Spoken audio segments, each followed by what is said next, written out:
You're listening to Stealing from Wizards, Volume 2, Burglary, by R.A. Consul.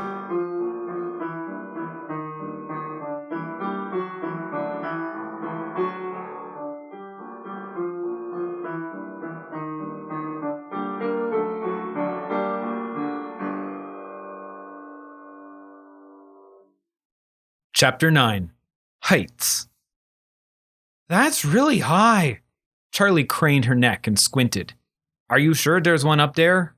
Marie tried to see first with her glasses on and then without, neither giving satisfactory results. No, admitted Kuro, but it's the closest I've seen to the description we found in the book. What they were looking at, or more what they were trying and failing to look at, was a bird's nest. From the ground, all they could see was some dried grass wedged in branches at the top of an enormous cedar tree in the spring quarter. Kuro had spent weeks searching for one. Just finding a night raven was hard enough. They were black birds who flew only at night and had tiny glowing specks on the underside of their wings to make them blend in better with the night sky. Finding their droppings required finding a nest that was still in use, which meant not only locating a bird, but following it home. Marie had found a book on them for Kuro, which gave him a good idea where to look. That turned out to be a swamp frequented by bats, the night raven's favorite food. Kuro had then spent his nights trudging through stinking muck and swatting mosquitoes while watching for a black bird to snatch a black bat from the air in the dark. While the swarms of mosquitoes were miserable and inescapable, they were a blessing in disguise, for they chased away more troublesome predators, namely the Avalon Royal Defense League. The League had formed to protect the nobility at Avalon Academy from threats. It consisted of volunteers from the ranks of the lesser nobility, with the stated aim of preventing another coup d'état, which had decimated the Tirnanog royal family 13 years prior. It wasn't a real club like the lacrosse teams or the broom racing guild. Azalea and Moira had just made it up and were its only members. The two girls had become fast friends, which was unsurprising as they had so much in common. They were both training to take up their inherited duties as knights of the summer court. They were both brilliant wizards, far ahead of the rest of their peers in terms of talent and knowledge. They both had older siblings at school, and they both enjoyed making Kuro's life as difficult as possible. They used the time that less talented students would have to spend studying to hunt Kuro. They followed him around and sprang traps on him if he ever strayed too far on his own, with the justification that nearly anything he did was suspicious and probably criminal. Kuro tried to get Arthur to intervene with his sister with no success. Arthur said that Moira had never done anything he'd asked, but he was pleased that she'd made a friend. Apparently, she'd struggled in that regard. Arthur speculated that it was because of her training to take up her mother's role as a personal guard of the Queen of Tirnanog, should there ever be one. Kuro thought that it might be her eagerness to hunt people for sport, but he kept that to himself. Kuro's search for a night raven had been an exercise in frustration until Charlie had suggested a clever, if somewhat morbid, plan. He just needed to go sky fishing. She'd had to do it once when some manticore pups had gotten loose on the farm. The idea was to tie some of the night raven's favorite food to a long string, and then float the food in the air for the bird to snatch. They could then use the string to follow it back to its nest.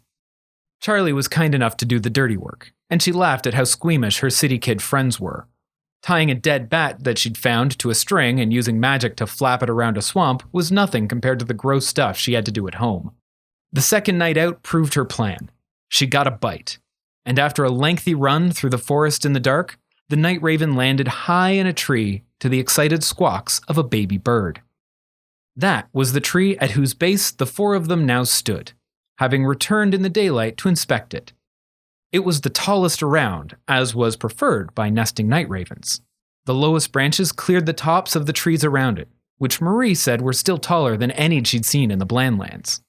The trunk was a near-perfect cylinder that one could comfortably build a cottage inside without terribly bothering the tree, with bark like strips of paper that tore away easily. "I think I can get up there," said Kuro, to which Marie responded with incredulous profanity. "You will fall and die," Arthur added. Kuro looked around and tested the ground. It was soft, and there wasn't anything nearby on which to impale himself if things went poorly.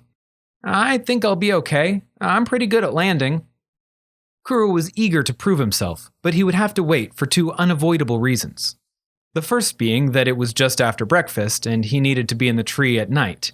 If it was really a night raven nest with a chick inside, it would fledge at midnight under a new moon, leaving a nest full of fresh droppings. Kuro was very lucky that Charlie had found the nest, and it was the new moon that night. Otherwise, there was a good chance the guano would be washed away by the next rain, and he'd be stuck hunting down another nest with birds still in it. The other reason for the delay was a test that afternoon, where they would need to demonstrate the Bristlehog Sweeper spell. Kuro had studied for it, practiced for it, and truly devoted himself to succeeding. As with anything Kuro had to devote that much effort to, he was entirely doomed. The minutes passed like hours, and despite all that extra time, Kuro took in no new information. He was too anxious. He considered it a crime to hold tests at the end of the day. If it had been in the morning, he could have failed, sulked thoroughly, and been ready for more school by the end of lunch.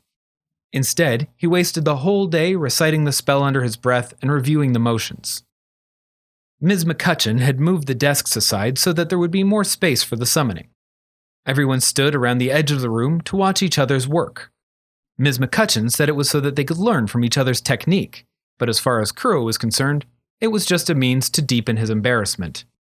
She drew names from a hat to decide the order of demonstration. It was supposed to make things fair, but it just made Kuro even more uneasy. It would have been better going first than waiting anxiously until the whims of fate decided to release him. The first few students all performed the conjuring beautifully. They chanted evenly through the lengthy elvish poem and swayed their arms through the intricate series of gestures needed to complete the spell. As they worked, a little golden ball of light formed on the floor, from which sprouted a thick coat of stiff, straight hairs. The little ball stretched long, blooming more bristles as it went, and finally unrolled so all its hairs rested on the floor, looking very much like a horsehair brush. As their spell ended with a clap and a stomp, the little brush burst into motion, shuffling about the room on its thousands of hair-like legs, using them to sweep up dirt and dust laid down for the purpose. It busily pushed all the dirt into a pile in the middle of the floor before disintegrating into the collected debris. Everyone's bristlehog was a little bit different. Some bigger, some smaller, some eager, some lethargic. Charlie's was lopsided and energetic, preferring to spread the dust around instead of collecting it. Arthur's was precise and particular, if a bit hesitant in its motions. Marie's shoved at people's feet to get the dust and was reluctant to fall apart at the end. Evelyn's was perfectly formed and, after proving itself fully capable of sweeping, showed no more interest in doing so. Instead, it just collapsed into an elegantly arranged lump of bristles. At long last, it was Kuro's turn. While it felt like he was the last to go, a quick count told him that less than half the class had demonstrated. He steadied his breath and his hands. "You might want to close your eyes," he said before beginning his chant. Those with long enough memory to recall Kuro's attempts at magic the year prior followed his advice, and some particularly wise students sought cover. Others, more interested in watching his spectacular failure than self-preservation, opened their eyes wider. Kuro cast the spell exactly as he'd been taught. He said the words, thought the thoughts, and made the motions. Just like every time he had practiced it, the tiny gold ball of light refused to form, and instead, a tiny cyclone grew in its place. At the final clap and stomp, the foot-tall tornado began hunting the dust. It sucked up dirt and bristles from all the previous conjurings, but rather than gathering them into the middle of the room, it flung them up and out, filling the air with high-speed needle-like hair. His classmates curled into balls, ran for the door, and flipped desks to hide behind. Kuro just closed his eyes and waited for it to be over. After a minute, the whirlwind wore itself out, and the room went quiet except for the gentle rain of grit and bristles. "That was," Ms. McCutcheon started, but paused to consider her words, "rather remarkable." She had been unaffected by the storm of debris, having quickly conjured a large black parasol that floated in front of her, shielding her from the fallout. "If nothing else, Kuro has provided a challenge for the next bristlehog." She pulled a name from the hat. "Geneviève, the floor is yours." Kuro was, to the shock and amazement of no one, held after class by Miss McCutcheon. The desks returned themselves to their usual positions while she scrutinized her student. Kuro could not divine what she was thinking as she remained stony-faced and impassive, She just looked at him, first through her glasses and then over them. "How did you do that?" she asked him after the last desk had settled itself into place and the room fell silent. That wasn't a question he'd prepared himself for. "I don't know," he said honestly. "It's just what happens." She considered him for an uncomfortably long time before coming to some kind of verdict.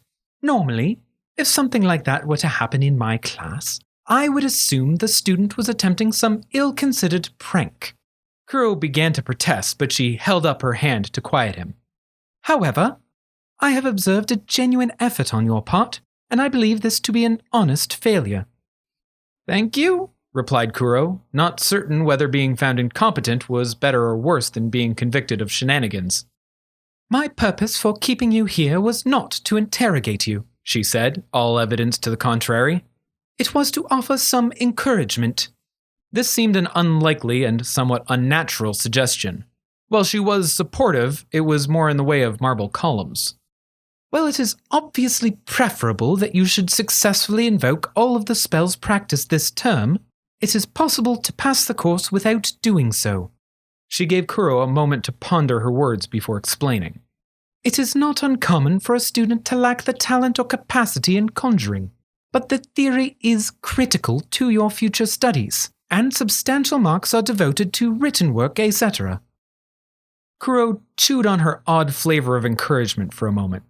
"So I just have to do really well on tests and stuff, and I can pass?" "Yes," McCutcheon nodded briskly. "It may seem like cold comfort, but I wanted to assure you it is possible. As you already know, there aren't any marks at all awarded for summoning a familiar. Only the theory will be graded." Kuro let his head hang back and let out a pained sigh of defeat. "What is it? What have you done?" McCutcheon returned to her more comfortable mode of accusation-based interrogation. "I was just gonna skip the whole thing," said Kuro. "I thought it wasn't for marks. I haven't been doing any of the preparation stuff. I was using the extra time for numerology." The principal's unmoving expression faltered briefly into something approaching surprise. "Honestly, I've never heard of such a thing. Normally, we require a combination of threats and bribery to get second-year students to do anything but summon their familiars. You truly are an anomaly of a student, Kuro." "Thank you?" Again, Kuro was not sure exactly how to respond to the principal's comments. "I shan't keep you any longer." McCutcheon dismissed him with a slight movement of her hand, indicating the door. "Do visit my office on your breaks if there is anything I can do to further support your studies." It would have been rude to sprint from the room, so Kuro managed to keep himself to a hurried jog, though that restraint only lasted to the door. Once free of the crushing presence of the principal, Kuro ran. He wasn't just fleeing, he had somewhere to be. He waited impatiently for dinner and devoured it when it came, barely chewing or stopping to breathe. "What is your hurry?" asked Marie, who was eating at a much more considered pace. She hadn't quite decided if the honey and poppy seed sauce on the curried beets suited her tastes. "The baby raven won't leave until midnight after it's molted." "I'm not climbing that tree at midnight," Kuro replied through a full mouth. "So you are just going to sit up there for hours, waiting?" "Yes." "What about us?" demanded Charlie. "What are we supposed to do?" Kuro hadn't considered that they might want to help more. "You don't have to do anything," he said. "You've already helped me find the bird. I should really do some of the work on my own." He was just going to sit in the tree for hours waiting for the chick inside to fly off. He was looking forward to it. "We should be there in case you fall and die," said Arthur. "We can just be there when you go up and climb down," suggested Charlie. "Once you're up, you're pretty safe, right? You don't need us there the whole time. We couldn't do anything from the ground anyway, so we might as well be back here doing homework or whatever and not getting eaten by mosquitoes again all night." Kuro was moved at their concern for his safety and couldn't argue. He also couldn't argue with them wanting to skip the time just after dusk, when the air grew foggy with mosquitoes, which they had dubbed the itching hour. Charlie was still covered in red welts from her last couple of nights of sky fishing with Kuro. "That sounds good." It was a struggle for Kuro not to run ahead of his friends out to the tree. He was impatient to climb it. It was something he could do, something he was good at. And after the utter embarrassment in spellcraft earlier that day, it was something he needed. The slow walk across the island was agony. But once they got to his destination, they could no longer slow him down. All they could do was watch. Kuro plotted his course, backed up several paces to give himself a running start, and launched himself into the air. The blast of wind carried him high enough to get a good foothold on a knot from which he could throw himself across to another nearby tree. He heard Marie curse and Charlie cheer as he barely caught hold of the lowest branch with one outstretched hand. He dangled there for a moment, plotting his next maneuvers. His target was still well above him and in a different tree. He climbed through his current tree as he had the maze of antennae and fire escapes in his old haunts in Detritus Lane. He was heavier than he remembered being, and the climb tired his arms. He didn't let it slow him, though. He would have hours to rest once he reached his destination. He breached the upper canopy of the tree and hung off the top branch like a flag without a breeze. The island glowed in the light of the sinking sun, and he could see the gentle shimmer of the veil in the distance. His friends far below were lost in the layers of leaves between him and the ground. He took the time to marvel at the beauty before returning to his mission. He swung on the branch, tilting it back and forth, and the swirling wind that helped him run and jump pushed it farther until the tree creaked and complained about the strain. With a final burst of wind, Kuro flung himself out into space towards the night raven's nesting tree. As he soared unrestrained through the open air, he caught a brief glimpse of his friends, tiny and quieted by the distance between them. Kuro thought of a dozen other, safer, more sensible ways they could have gotten hold of the guano as he hurtled towards the trunk of the massive tree. They could have waited till the next morning and used Charlie's telekinesis to knock down the nest. They could have borrowed a broom or carpet and flown up. Or they could have asked a favor from an upper-year student. He was grateful his friends had suggested none of these. He slammed into the body of the tree and began to slide downward. He clung to the bark, which tore away in his hands, but it didn't need to hold his weight, just help him direct the final leap. Like a squirrel, he sprang from the trunk of the tree out to the lowest hanging branch. His first hand caught only leaves, but the second found a solid grip, and despite a groan from the branch, it held his weight. From there, the ascent was easy, at least in Kuro's opinion. He had branches aplenty in reach. It was like climbing a badly organized ladder. Finally, he reached the branch that held the nest they'd seen from the ground. He was sticky with sap, completely exhausted, and utterly satisfied. The nest was there. Well out from the tree, lodged in a fork in a branch, was a tangle of sticks and dried grass in the middle of which sat a ridiculous-looking bird. And to Kuro's relief, the rim of the nest was covered in the remains of the chick's defecation. The chick was gray and fluffy. Absurdly fluffy. It was more fluff than bird. The only thing that distinguished it from an exploded pillow was a long black beak and two bulging black eyes, which took a keen and curious interest in the invader. It didn't appear frightened or angry, just confused. Having known only two types of things in its life, it was having trouble categorizing Kuro as either food or its parents. It examined Kuro, first with one eye, then the other, twisting its head at odd angles as though Kuro would resolve into something it understood, if it could only look at him the right way.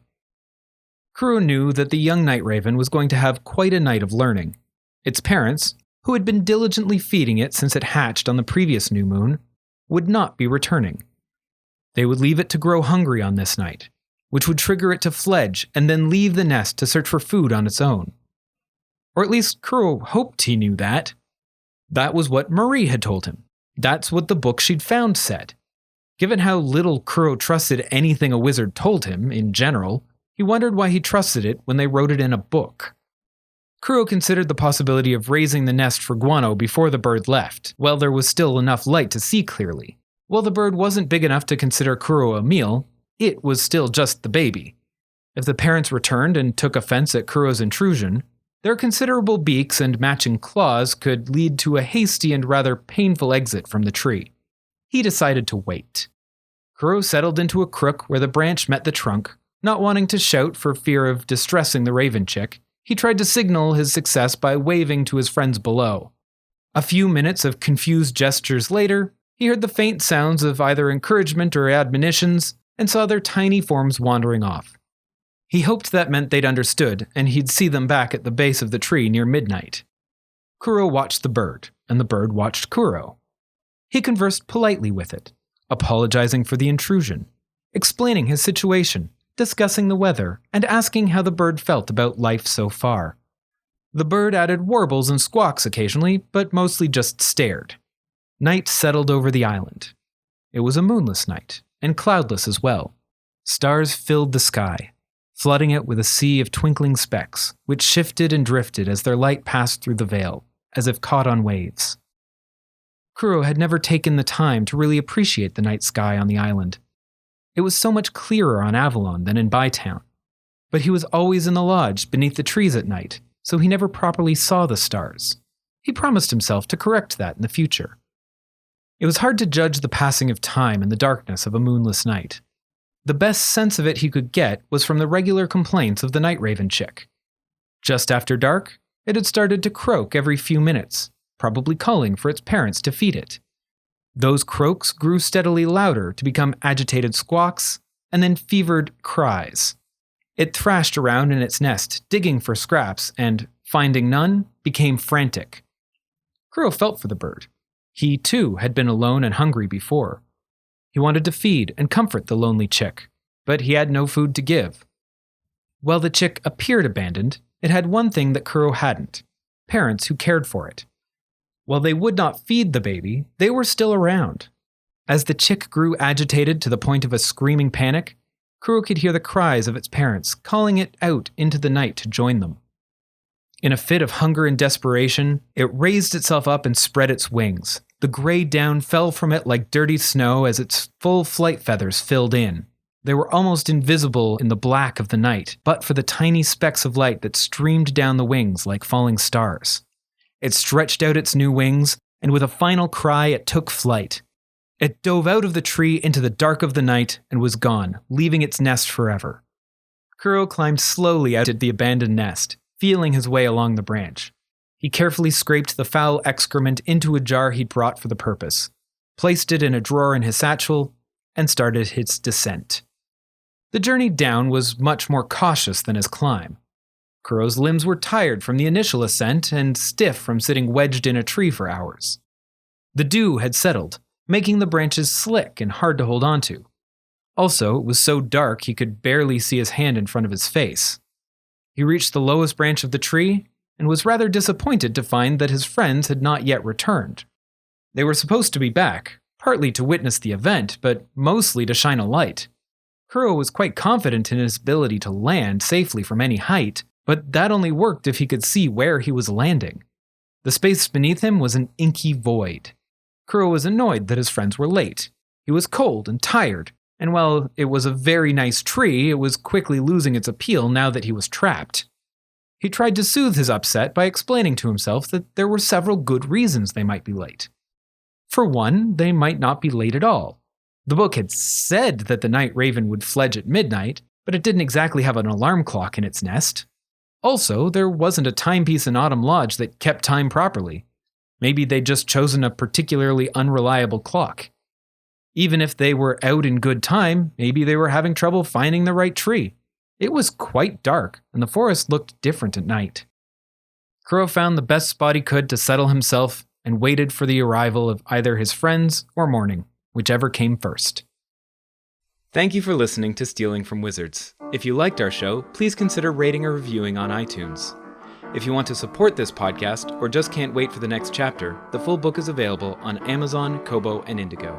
Our theme music was written by Camille Saint-Saëns, transcribed by Franz Liszt, performed by Rebecca Verdun, and used with permission. This episode was produced by Jim Tigwell.